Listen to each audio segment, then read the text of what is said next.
Hey, I'm Emma. Welcome to Revenge Pulse, where every story hits different. Hit subscribe and let's dive in. The dining room was packed.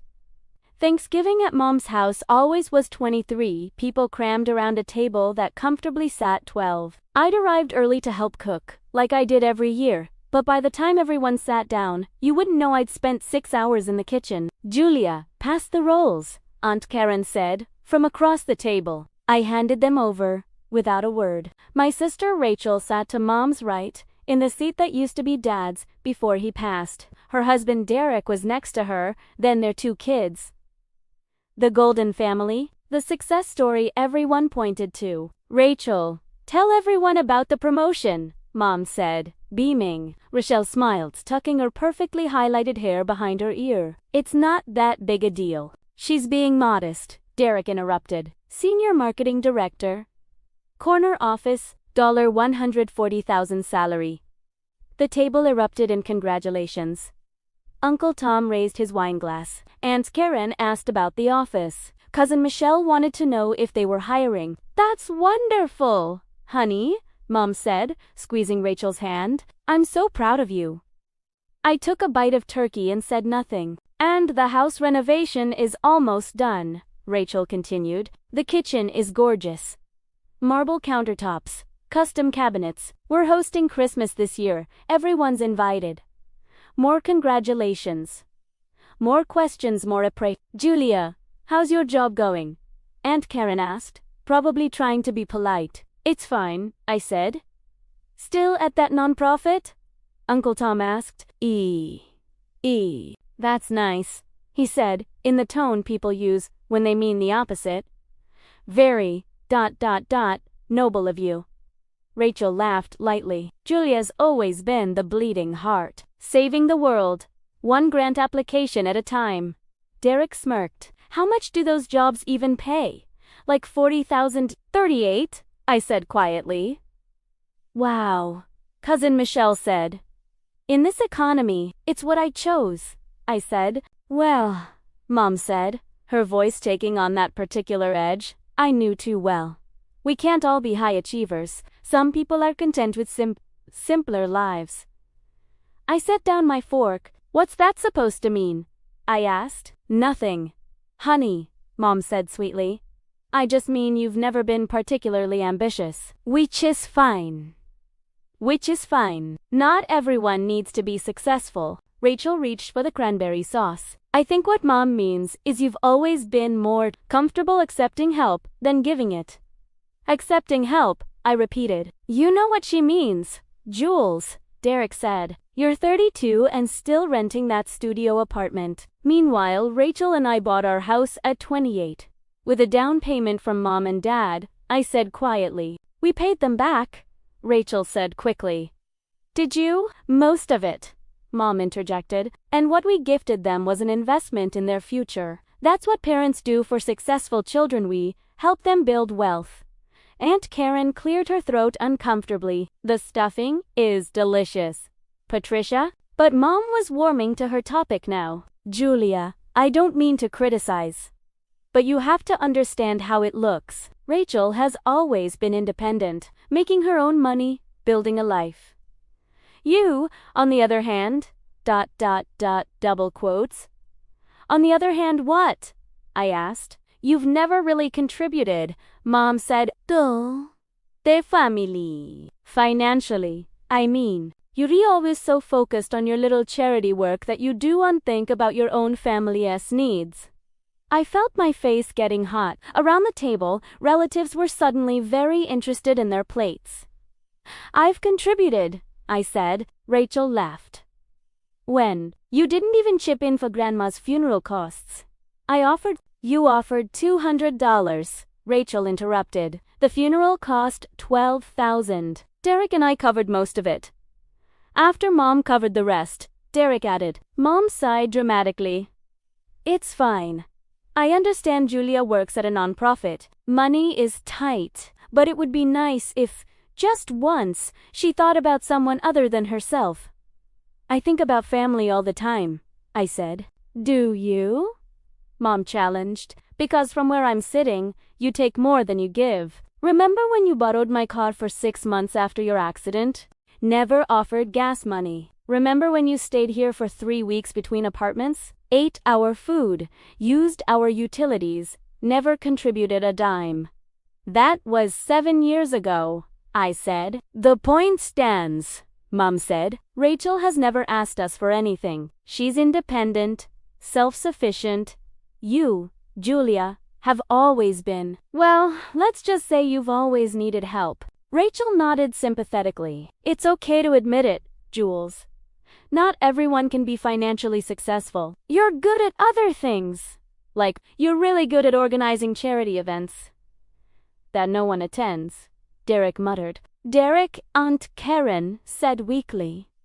But Derek was on a roll. I'm just saying what everyone's thinking. Julia has this martyr complex, works at a nonprofit making nothing, acts like she's saving the world, but can't even help her own mother with basic expenses. What expenses? I asked. Mom waved her hand dismissively. It's nothing. No, I want to know, I said. What expenses am I not helping with? Well, Mom said, Rachel and Derek just contributed $5,000 to help me renovate the downstairs bathroom. You didn't offer anything. I wasn't asked, I said. You shouldn't need to be asked, Rachel said. Family helps family. Automatically. Without being prompted, I looked around the table. 23 faces, some uncomfortable, some nodding in agreement, some studiously avoiding eye contact. So, I'm the family burden. Primera sighed, slowly. No one said that, Mom said. You kind of did, I said. We're just pointing out, Rachel said gently, as if speaking to a child, that you could be more, generous. More helpful, instead of always being the one who needs help. I don't need help, I said. Jules, you make $38,000 a year, Derek said. You need help just to exist. Cousin Michelle giggled. Uncle Tom coughed. Mom looked at me with that disappointed expression I'd seen my whole life. You know what? I said, pulling out my phone. You're absolutely right. I've been selfish. Taking, never giving. Never helping anyone. Finally, she admits it, Rachel said to Derek. I opened my banking app. I should fix that. Oh, honey, Mom said. We're not asking for money now. We're just saying, going forward, maybe think about contributing more. No, you're right, I said, scrolling through my automatic payments. I need to stop being a burden. Stop giving to people who don't appreciate it. What are you talking about? Rachel asked. I found what I was looking for. The recurring payments, all of them, set up years ago and running like clockwork every single month. Let's see, I said, my voice calm. Mom's car payment, that's $427 a month. I've been paying that for for years now, since you said money was tight after Dad died. Mom's face went pale. Julia, and Rachel's student loans, I continued. The private ones Dad co-signed for, the ones that transferred to Mom after he died. I've been covering those. That's $420 a month, for 6 years now. Rachel's fork clattered onto her plate. And let's not forget the insurance, I said. Mom's supplemental health insurance. Dad's life insurance lapsed, but you needed coverage. I've been paying $215 a month for 3 years. You never said you were doing that, Mom whispered. You never asked, I said. Family helps family. Automatically. Without being prompted? Isn't that right, Rachel? Rachel's phone buzzed. Then again. Then a third time. She looked down at it. Her face went white. What is it? Derek asked.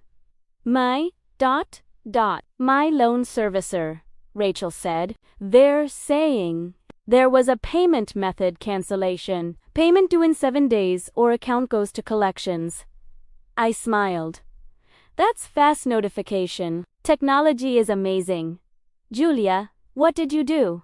Mom asked, her voice shaking. Stopped being a burden, I said.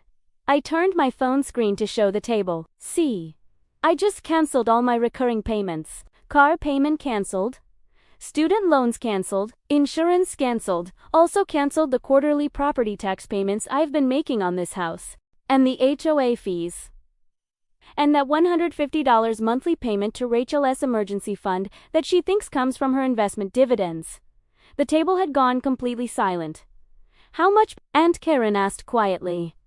I pulled up my spreadsheet. I'd been tracking it for years. Would you like the monthly total, or the cumulative total? Both, Uncle Tom said.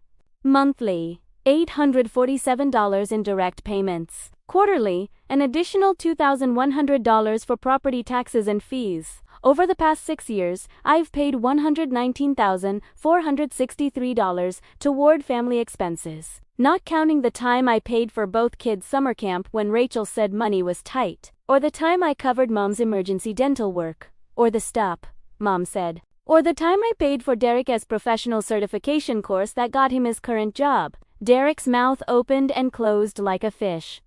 But I'm the burden, I said. I'm the one who takes and never gives. I'm the one who needs help just to exist. Rachel's phone buzzed again.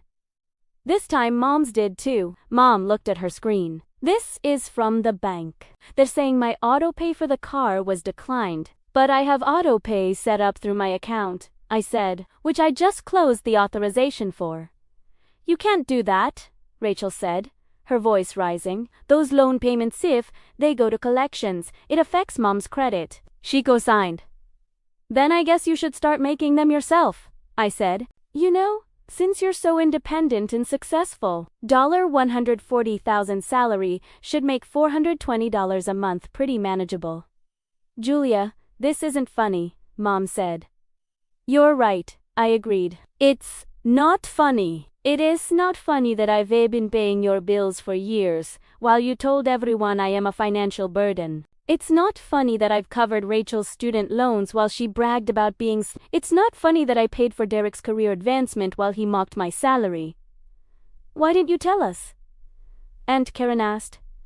I tried, I said. 3 years ago at Christmas, I mentioned the car payment. Mom said, "Oh honey, don't worry about that," and changed the subject. 2 years ago, I brought up the student loans. Rachel said, I thought Mom was paying those, and that was the end of it.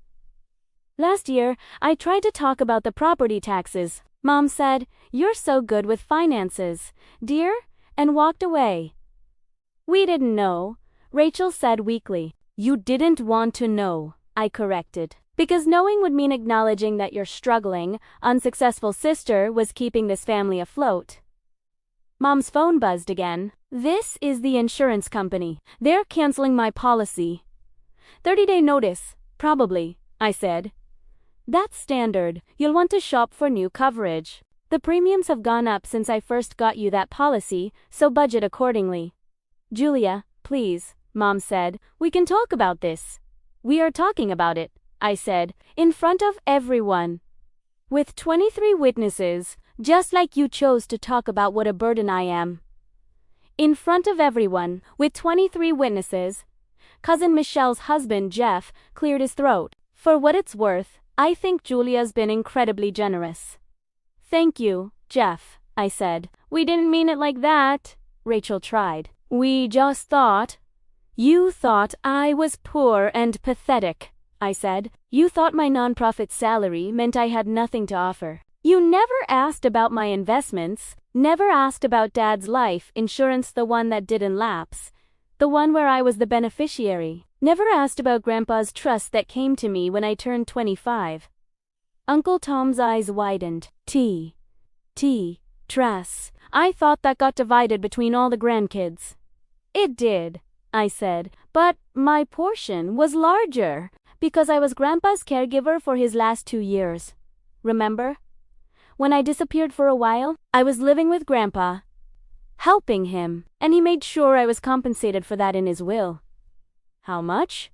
Derek asked bluntly. Derek Aunt Karen hissed.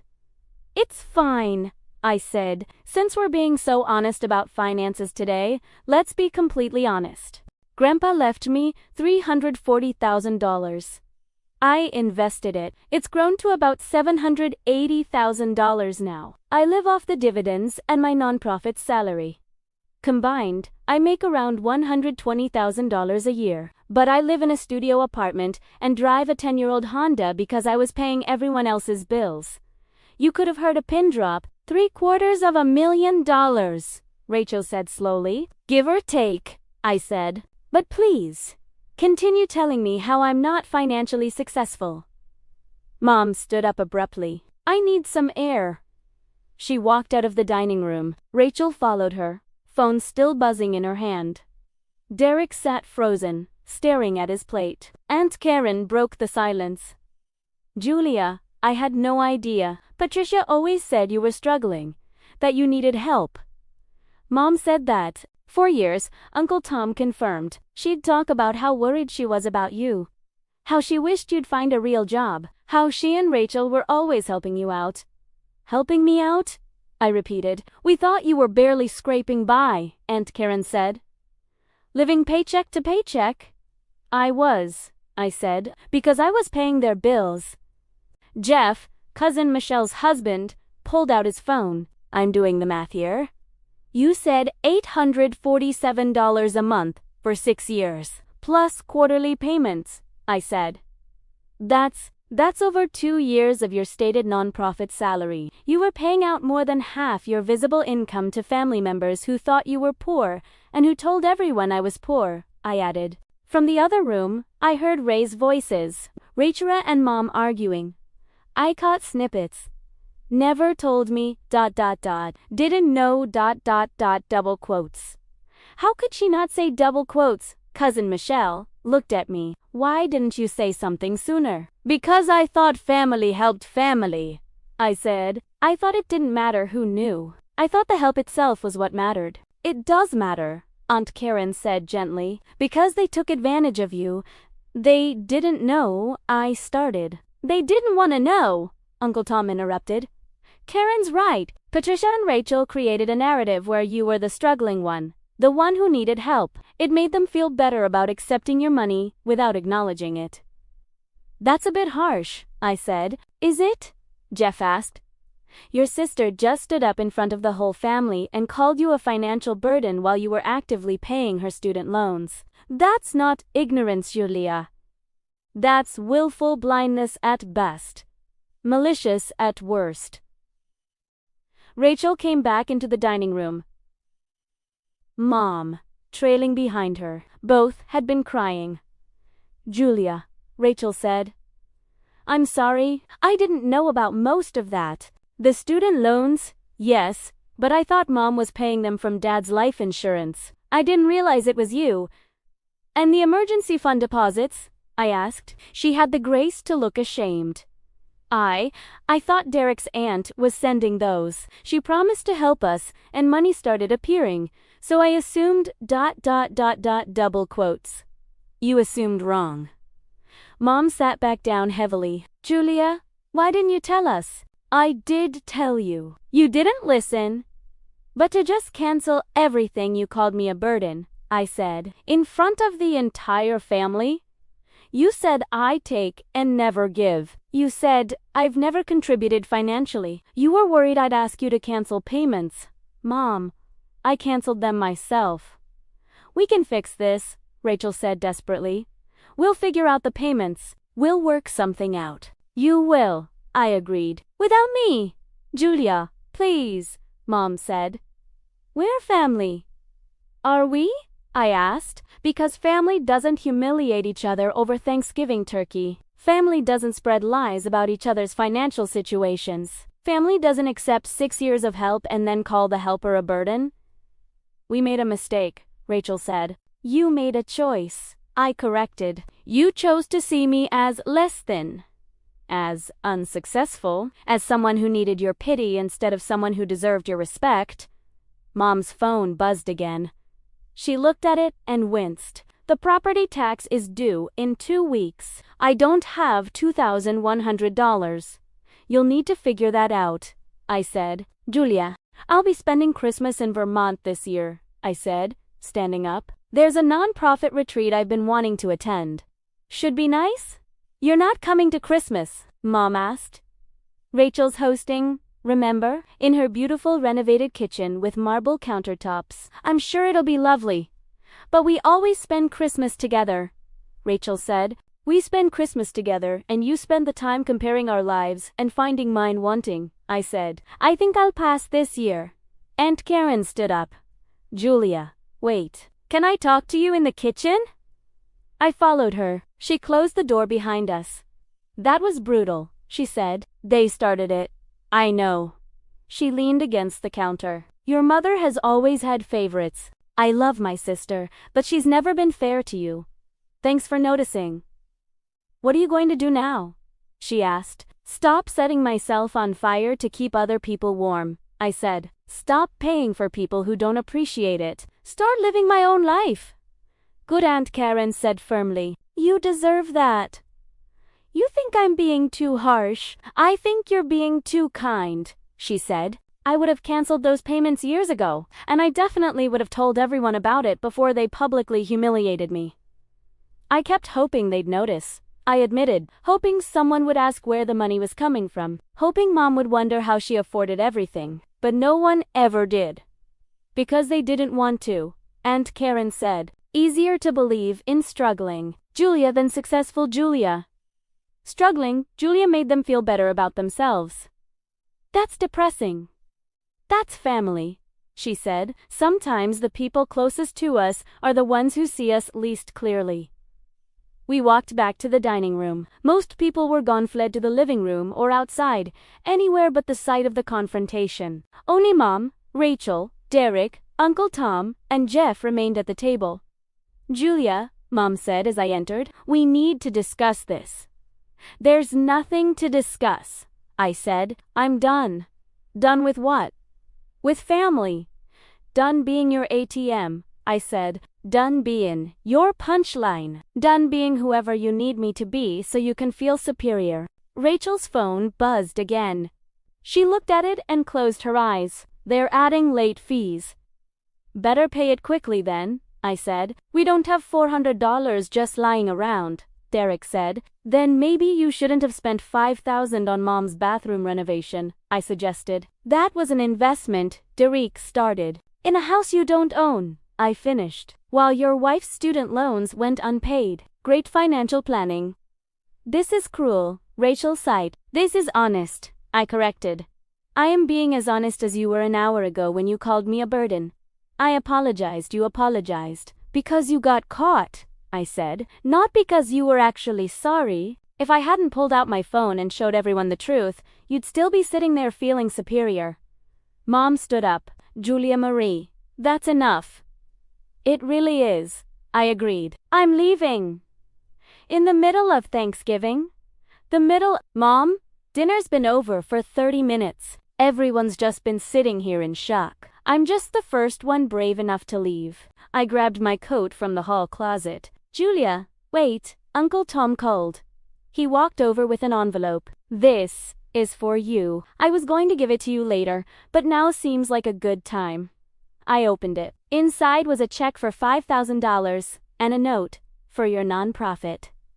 Keep doing good work. Tom and Karen, we make donations every year, Uncle Tom said quietly. We've been giving to your organization for 4 years now. You've done amazing work. That reading program you started, it's helped over 200 kids. The job training initiative, 85% placement rate. You should be proud. I felt tears prickling. Thank you. No, thank you, he said, for actually making a difference, for caring about something besides money and status. Don't let Patricia and Rachel take that from you. I hugged him quickly and headed for the door. Julia. Mom called from the dining room. You're really leaving? I paused at the door. You know what the saddest part is? I would have kept paying. I would have kept helping if you'd just treated me with basic respect, if you'd just acknowledged what I was doing, even once, but you couldn't even do that. We didn't know, Mom said weakly. You didn't care to know, I said. There's a difference. I walked out into the cold November evening. Behind me, I heard Rachel say, "What are we going to do?" And Mom's response, "I don't know. I got in my 10-year-old Honda and drove away. 3 weeks later, I was in my studio apartment, the one they all pity, drinking coffee and reading the newspaper when my phone rang. It was Aunt Karen. "Have you talked to your mother?" she asked. "No." Rachel. "No. They're in trouble," she said. "I figured they would be. Julia, the car got repossessed. Patricia can't make the payments without your help, and Rachel's loans went to collections. It's affecting Patricia's credit because she co-signed Julia." "That's unfortunate," I said. "Julia, Aunt Karen, I love you. But they made their choices. They called me a burden. Publicly. In front of everyone. They told everyone I was a failure while I was funding their lifestyle. I'm done. I understand," she said, "but you should know they're planning to show up at your apartment. When? Today. This afternoon." I looked around my studio. It was small, yes, but it was mine. Paid for with my money. Filled with my things. A reflection of my actual life, rather than the life they imagined for me. "Let them come," I said. "You're sure?" "I'm sure." 2 hours later, there was a knock at my door. I opened it to find Mom and Rachel standing there. "Rachel, can we come in?"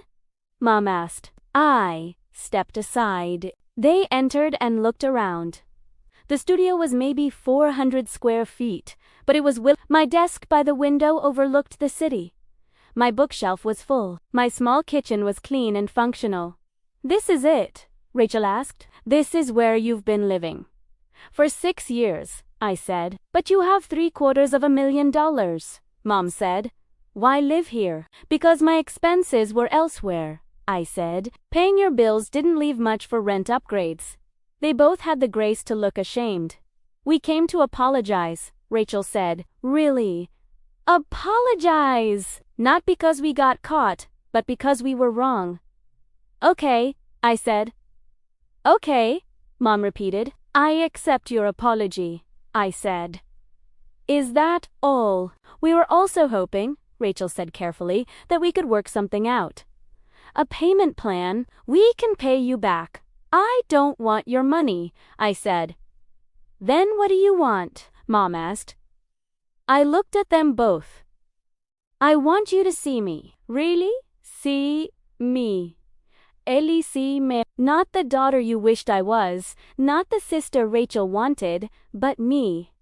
Julia, the person who chose nonprofit work because it matters. The person who helped family because that's what you're supposed to do. The person who didn't brag about money because it seemed tacky." "We see you now," Rachel said softly. "Do you? Or do you just see my bank account?"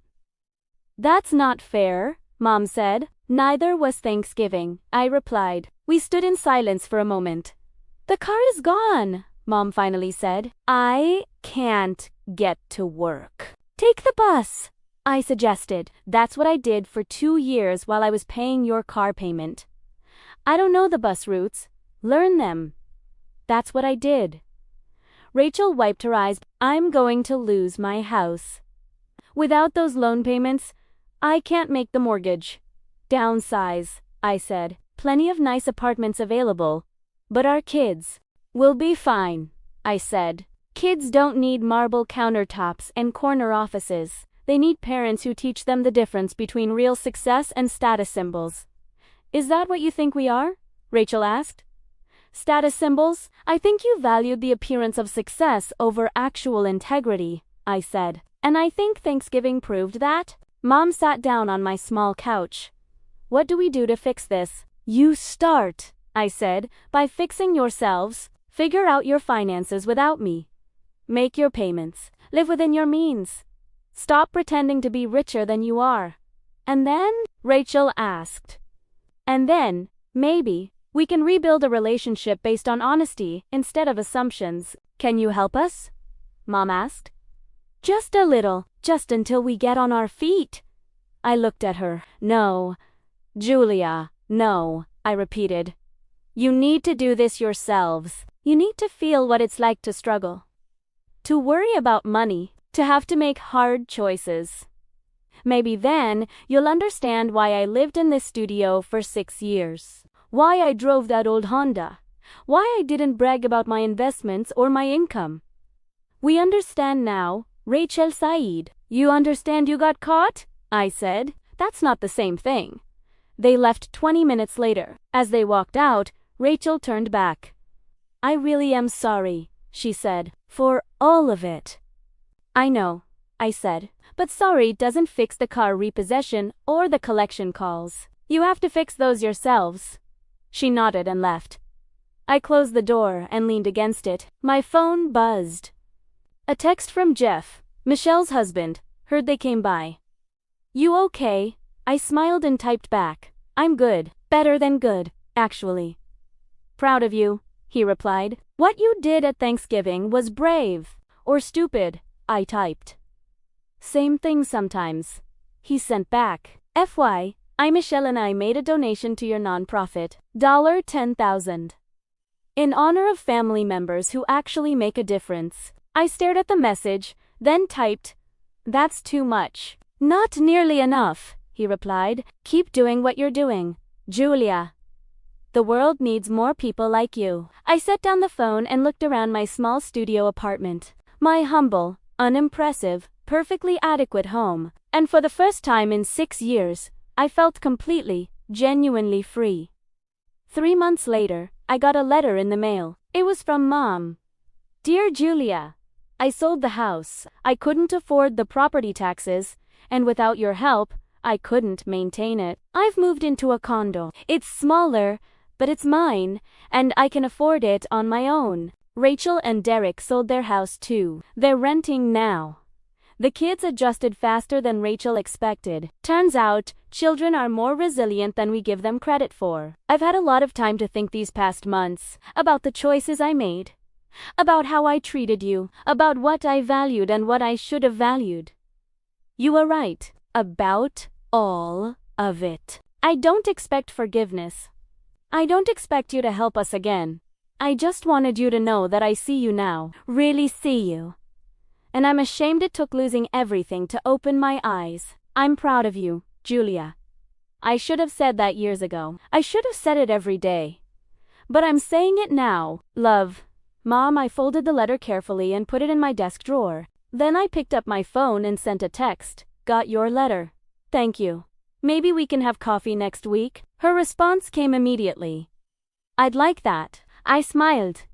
Forgiveness, I thought, wasn't about forgetting. It was about moving forward, with eyes open, with honesty, with the kind of relationship we should have had all along. I looked out my window at the city below, my studio apartment, my modest life, my meaningful work, and I realized that I'd been successful all along. I just had to stop letting other people define what success meant.